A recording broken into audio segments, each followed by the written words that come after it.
मानली कहना बहिना भाई, कुछ दिन घरे में रही जाई।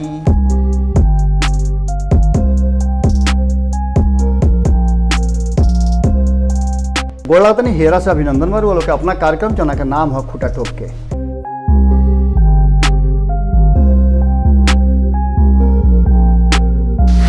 साख से चिड़िया चुरुंग भी अपन खोता उजारे लगले, जब से दरख्त पे इंसान टांगे जाए लगले। गोड़ लगता नहीं हेरा से अभिनंदन बार बोलो के अपना कार्यक्रम जना के नाम है खूटा ठोक के। रोलो के शिकायत बाकी खूटा ठोक के रेगुलर नहीं किया, जन कारण बतैले रही रोलो के कि ऑफिस के नया साज सज्जा हो रहा बा, काम लागल बा, यही चलते रोलो से लगातार आवे में थोड़ा सा असुविधा होता, लेकिन अब लगभग काम अंतिम पड़ाव पर बा। लगातार लोग से जैसे रोज आवत रहनी है वैसे ही आवे के अब सिलसिला शुरू हो गई बा। ये सब के बीच में बिहार में लगातार घटनाक्रम बदल रहा बा, और एक घटनाक्रम के बदलला से कहीं ना कहीं रउओ मन मिजाज में मंथन चलत हुई। वो मंथन से का निकल के आई वो तो चुनाव के समय पता चली, लेकिन जो तथ्य बा और जो चर्चा चल रहा बा वो बतावे के जिम्मेवारी जैसे रुआ लोग से हमनी के रखले बनी जा, उस जिम्मेवारी के निर्वहन हमनी के पूरी तरह से करे के तैयार बनी जा। अलग अलग राजनीतिक दल के नेता सबसे रुआ लोग से लगातार हमनी के बात करावे के प्रयास करते जा, वो लोग के विचार का बढ़ गए और आवे वाला चुनाव में कौना तरीका से वो लोग चुनाव लड़ी लोग, ये सब बात के लेकर के हमनी के लगातार रुआ लोग भी पहुँच रहा बनी जा। ये सब के बीच में जो ताज़ा समाचार बा ओकरा में एक चीज़ तो निश्चित नज़र आ रहा बा कि अब चुनाव पूरा सरगर्मी से बा, और अलग अलग राजनीतिक दल के छोटों का चाहे बड़ों का नेता लोग के आपन आपन मन मिजाज अब अपना हिसाब से तैयारी में जुट गई बा। ये तैयारी में सबसे जो महत्वपूर्ण बात बा वो ई बा कि महागठबंधन और एनडीए सबके देखा एके लेखा वाला हाल बा। सूप और चलनी वाला हाल बा कि ना सूप दूसी है चलनी के, ना चलनी दूसी है सूप के। महागठबंधन के लेकर के एनडीए में बड़ा जबरदस्त रहे कि महागठबंधन पूरी तरह से बिखर गई बा, लेकिन एनडीए में भी अब स्थिति ऐसा नहीं है कि जना के कहल जा सकला कि एकजुटता बा और एक रूपता बा। जना तरीका से चिराग पासवान शुरुआत के लिए रहन, अब उनका समर्थन में उनकर पिताजी भी आ गए बन और केंद्र सरकार पर दबाव बनावे के शुरुआत हो गई बा।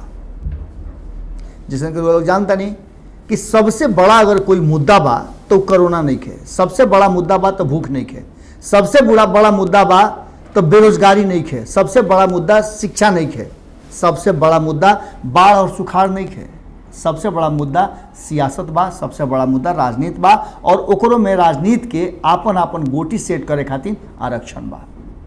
आरक्षण के लेकर के बिहार में जबरदस्त ढंग से चुनाव आवे से पहले सरगर्मी बढ़ गई बा।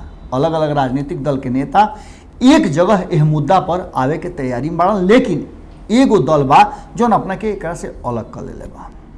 2015 में भी रुआ देख लो कब जो के चर्चा कई हाली रुआ लोग के सामने कर चुकी नहीं जा कि लालू प्रसाद यादव आरक्षण के मुद्दा पर जौना तरीका से भारतीय जनता पार्टी के घेर ले और भारतीय जनता पार्टी के ई बता के कि भारतीय जनता पार्टी आरक्षण पर का सोचता, का करे जा रहा बा, रुआ लोग के पता चल गई हुई कि चुनाव के परिणाम कैसे अचानक से बदल गई। एक बार फिर से आरक्षण ही वो मुद्दा बने जा रहा बा, और आरक्षण के मुद्दा बनावे के प्रयास चल रहा बा, जो से 2020 के चुनाव में भी आरक्षण सबसे बड़ा मुद्दा बन जाए और एकरा पर आपन आपन गोटी लाल करे के कोशिश होके। एकरा के लेकर के जौना तरीका से देखले हो कब कि महागठबंधन के शुरुआत भी रहे, और एकरा में कहीं ना कहीं सत्ता में बैठल लोग के जौन गेम सेट भइल वो गेम में कहीं ना कहीं श्याम रजक के आगे बढ़ावल गई कि वो दलित लोग के एक तरफ इकट्ठा करस, और इकट्ठा करके अलग अलग लोग के जोड़ करके एकरा पर विशेष कुछ होके। हालांकि रामविलास पासवान कभी बर्दाश्त ना कर सकेले कि आरक्षण और दलित वाला मुद्दा उनका से कोई छीन लेवे, चूँकि खुद के अपना के सबसे बड़ नेता माने खातिर वो हमेशा तैयार रहेले, और एकरा के लेकर के उनका देखला ही बानी कि राजनीति में उनका प्रवेश कौना तरीका से भइल। ई खबर भी हुआ भारत लाइव पर देखले हो कब कि कौना तरीका से रामविलास पासवान एकजुटता के बात कैले रहन और सब लोग के आरक्षण के मुद्दा पर एक साथ आवे के आह्वान कैले रहन। एकरा पर का भइल ई सब रुआ लोग के खबर में बतैले। लेकिन अब जौन स्थिति बा कि धीरे धीरे ये पूरा मामला एक अलग दिशा में जा रहा बा। ऐसा बुझाता कि दलित लोग के वो अपन पार्टिए बना ली। फिर से कहा दलित के बहुत सारा पार्टी बा, लेकिन जौना तरीका से रामविलास पासवान, जीतन राम मांझी, श्याम रजक और अन्य नेता जौना तरीका से अशोक राम वगैरह कांग्रेस के एक साथ जुटल बाड़े, उसे बुझाता कि मामला कुछ अलग दिशा में जा रहा बा। एकरा में एनडीए के बहुत कम नेता रुआ नजर आई हैं। अगर नेता के बात करी तब भारतीय जनता पार्टी के बहुत कम नेता यह आरक्षण वाला मुद्दा पर अपना के जोड़ पावता है। लेकिन जदयू अगर पूर्ण समर्थन करता और जदयू के नेता के लीड भी कर रहा बड़ा है श्याम रजक।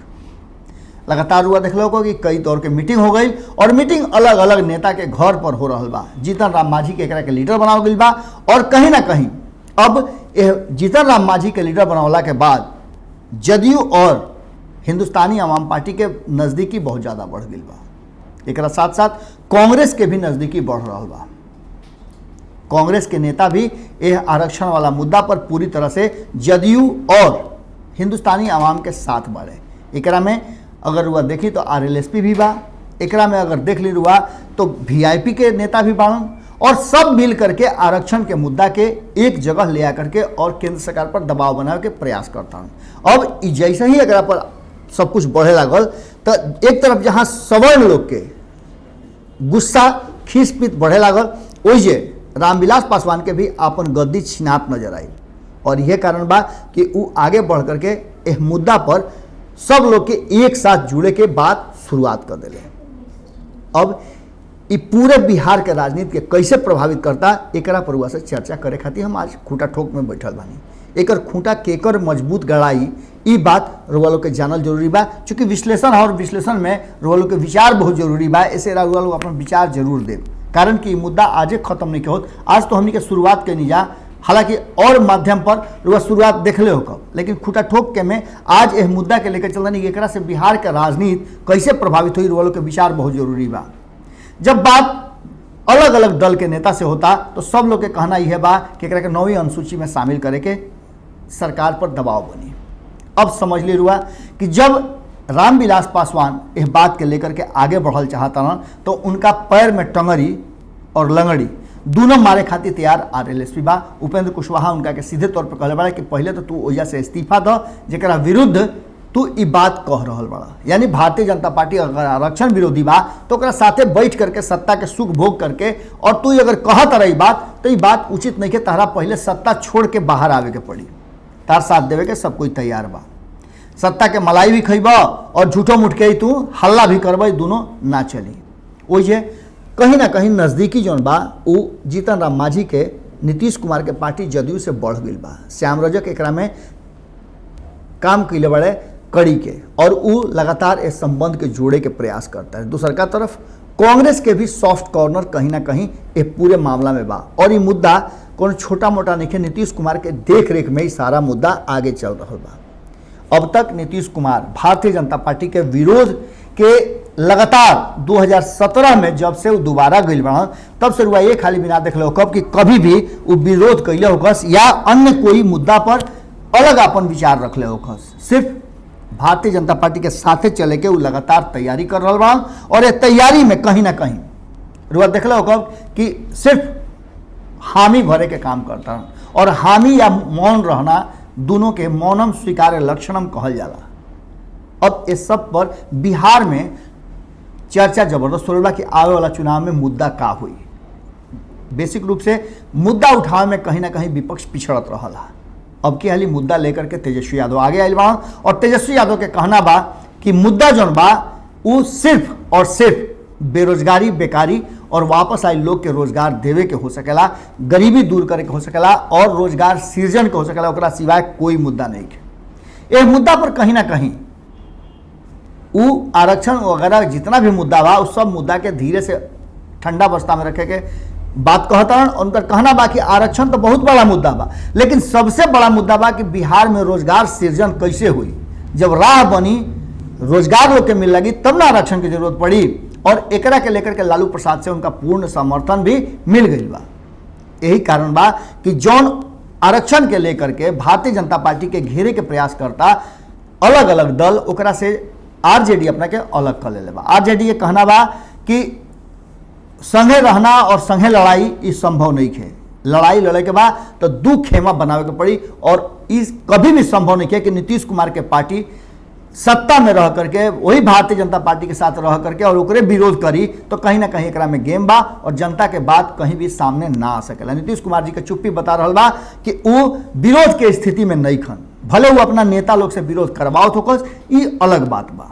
और एकरा के लेकर के जब भी आरक्षण के बात होता तो देख ले कब कि आरजेडी के नेता जौन बान उ अलगे अपना के रखले बड़ा। शिवचंद्र राम लगातार बाहर निकल करके जहिया जहिया मीटिंग होता तहिया तैयार हुआ देख ले कब कि एक खेमा अलग मीटिंग कर रहा बा जौन शाम रजक और जीतन राम मांझी के साथे चल रहा बा। उनमें कांग्रेस भी शामिल बा और आरजेडी अपन अलग बैठक करता और शिवचंद्र राम ओकरा के लीड करता और उनकर अलग स्ट्रेटजी बा। उनकर कहना बा कि हम लड़ाई के खुद लड़े खातिर तैयार बानी, अगर कोई के लड़े के बा तो हमरा साथे आवे, कारण कि सत्ता में रहे वाला लोग कभी भी ये लड़ाई के पूरा ईमानदारी के साथ ना लड़ सकेले। एक तो मुद्दा ये बा, दूसर का मुद्दा रुआ कन्वर्ट कर ली कि जहां अब बिहार में चुनाव के तैयारी जम के हो रहा बा, एक खेमा तेजस्वी यादव के समर्थन में नजर आवता जौना में बहुत कम लोग के संख्या बा। दूसरा तरफ नीतीश कुमार एक खेमा में बा, एनडीए वाला खेमा में, जौना के भी समर्थन सिर्फ भारतीय जनता पार्टी कर रहा बा। वो भी भारतीय जनता पार्टी के सारा नेता मन मिजाज के साथ नहीं करत, विरोध लगातार उनकर चल रहा बा और विरोध में सबसे बड़ा विरोधी एलजेपी बन के आयल बा, जौना में चिराग पासवान तो साफ तौर पे कह दिल रहन कि उनका के मुख्यमंत्री के उम्मीदवार माने खातिर तैयार नहीं खन। तीसरा मोर्चा के भी कवायद जबरदस्त ढंग से चल रहा बा और तीसरा मोर्चा में रुआ देख ले हो कि कई गो नेता से बात कैला के बाद जब संपादक नमन मिश्रा जी बात कैलन तो रुआ सामने का निकल करके आई। कई दल बन जौन की तीसरा मोर्चा के तरफ देख रहा बन, यशवंत सिन्हा पटना आवे वाला बन और उनका के लेकर के अलग अलग राजनीतिक दल उनका से बैठक करे खातिर तैयार नजर आ रहा बा। इस बीच में अरुण कुमार से भी जो बातचीत भइल वो तो साफ तौर पे कहले कि बिहार के 243 सीट पर वह तरीका से चुनाव लड़ल चाहता है कि एक नया परिवर्तन और नया बिहार बने जौना में दोनों से अलग एक विकल्प होके। एक साथ साथ नागमणि के भी बात सुनबे कहीं कि वो भी कहले कि नया विकल्प की जरूरत बा। जब बात मुकेश सहनी से भइल तो मुकेश सहनी के कहना रहे कि उनकर मकसद सिर्फ एक बा कि एक ऐसा सरकार बने जौन की आने वाला 5 साल में बिहार के उत्थान करे, बिहार में रोजगार सृजन करे और बिहार के लोग के उसे फायदा मिले। नीतीश कुमार 15 साल सिर्फ ठगले वाले ओकरा सिवाय कुछ नहीं कैले। वो ये आरजेडी के कहना बा कि नीतीश कुमार चोर दरवाजा से अले और चोर के तरह ही काम कर रहा बारे। ये सब बात के लेकर के भारतीय जनता पार्टी के भी बहुत सारा ऐसा नेता बाड़े जिनकर कहना बा कि कहीं ना कहीं बिहार में सबसे जरूरी बा रोजगार। जब माधव आनंद से बातचीत भई तो वही ये बात कहता रहे कि बिहार में सबसे जरूरी अगर कुछ बा, ये सबसे अगर जरूरत होके तो चुनाव के भी डेट आगे बढ़ा दिया जाओ, लेकिन सबसे पहले रोजगार पर सब कोई मिल करके एकजुट होकर के और बिहार में एक प्रयास करे। उनका कहबो कहिए कि उनका लगे पूरा एक चाटबा ओकरा से लोग उनका सहयोग भी प्राप्त कर सकले, ले सकले, वो खातिर वो तैयार बाड़े। एकरा अलावे आशुतोष कुमार से बातचीत भई तो उनको ही कहना बा कि समाज में जो तरीका के विद्वेष फैला जा रहा बा वो विद्वेष के खत्म करके बिहार के लोग के एकजुट ला करके और जो अलग अलग जातीय उन्माद फैला हो जाता ओकरा के बंद करके कहीं ना कहीं सरकार के सीधे तौर पे रोजगार सृजन करे के चाहिए और एकरा में जेकर सहयोग की जरूरत बा वो करे। लेकिन नीतीश कुमार और नरेंद्र मोदी के सरकार से ही संभव नहीं है, ये भी बात उनकर कहना बा। लगातार यह तरीका के बात चल रहा बा और यह सारा बात में कहीं ना कहीं एक बात तो निश्चित होकर आयल बा कि अब नीतीश और तेजस्वी के अलावे तीसरा खेमा पूरी मजबूती से सामने आ रहा बा। अभी के में हुई ये अलग बात बा। कॉन्सेप्ट वालों के पहले ही बतौले रही कि एक तरफ तेजस्वी यादव खुद मुख्यमंत्री के दावेदार बा और नीतीश कुमार के दावेदारी में कोनो तरह के संशय नहीं के, चाहे कोई समर्थन करे या ना करे, नीतीश कुमार भी मुख्यमंत्री के उम्मीदवार बाड़न और तेजस्वी यादव भी बाड़न। अब तीसरा मोर्चा एक अलग तरह के कवायद शुरू करता है, एगो मुख्यमंत्री और कई गो उप मुख्यमंत्री के कॉन्सेप्ट लेकर के सबके एक साथ जोड़ करके सामंजस्य स्थापित करके कोई तीसरा विकल्प देवे के तैयारी चलता है। कितना जल्दी विकल्प रुआ सामने आई ये तो अब वक्त बताई, लेकिन यह महीना के बीतत में बिहार के राजनीति में अभी बहुत कुछ होना बाकी बा और बहुत कुछ रुआ सामने नजर भी आई। आज ये विषय के हम रुआ लोग के सामने रखनी और खूंटा ठोक में ये विषय रुआ लोग के कैसन लागल एकरा आगे हमनी के लगातार प्रयासरत बानी जा और एक एक मुद्दा पर एक एक लोग से हमनी के बात करते जा। रुआ देखबे कि जगटानंद सिंह से हम बात कैनी, एकरा अलावा मुकेश सहनी से बात कैनी, उपेंद्र कुशवाहा और माधव आनंद से हमारी बातचीत भइल, मदन मोहन झा से हम बात कैनी, एकरा अलावे रुआ देखने की नागमणि से हम बात कैनी, एकरा अलावे ये भी रुआ देखनी कि अरुण कुमार भी जो नया पार्टी बनैले बड़े उनका से भी बात कैनी। अभी बहुत लोग से लगातार हमार बातचीत चल रहा, बहुत विधायक, मंत्री, एमएलए, एमपी से हमार बातचीत भइल और ये सब बातचीत के आधार पर जो बात सामने आ रहा बा ओमे कुछ लोग आगे बढ़ करके अपन आइडियोलॉजी, अपन विचार सामने रखल जो कि धीरे धीरे लोगों के सामने लेके आ रहा बानी। इस सब के मकसद एक बा कि अब की हाली जो सरकार बने वो बिहार खातिर बने, बिहार के लोग खातिर बने और बिहार में बिहार के लोग के बाहर ना जाए के पड़े, पलायन ना करे के पड़े, एकरा पर काम करके फोकस करके योजनाबद्ध तरीका से साल भर के अंदर में अपन पूरा स्कीम के पूरा कर दे, फ्लो चार्ट बना करके जना में अधिकारी पदाधिकारी के हस्तक्षेप उतने होके जितना वाजिब होके। सरकार पूरी तरह से सरकार में बैठल लोग जनप्रतिनिधि अपना जिम्मेवारी के समझ करके और एक कोरम के पूरा करे लोग। अब की हाली वह खूंटा मजबूत हुई जौन खूंटा ए बिहार के स्थायित्व दी, विकास दी, शांति दी, सुरक्षा दी, रोजगार दी और क्रय क्षमता बढ़ाई। कैसन लागल जरूर बताई सब है, कारण कि खूंटा ठोक के अब रेगुलर रुआ लोग के सामने आई, नियमित रूप से रुआ लोग से जुड़ल जाई और राउर एमे विचार बहुत जरूरी बा। जुड़ल रही सब है भारत लाइव के साथ। राउर पूरा ध्यान भारत लाइव पे होके चाहिए, न्यूज़ बिहार पे होके चाहिए, हमनी के पूरा ध्यान बिहार में होके वाला छोट से छोट, बड़ से बड़ घटना पर लगौले बनी जा। फिर कल भेंट हुई है ठिया पर जो के नाम है खूंटा ठोक के। गोड़ लागत नहीं।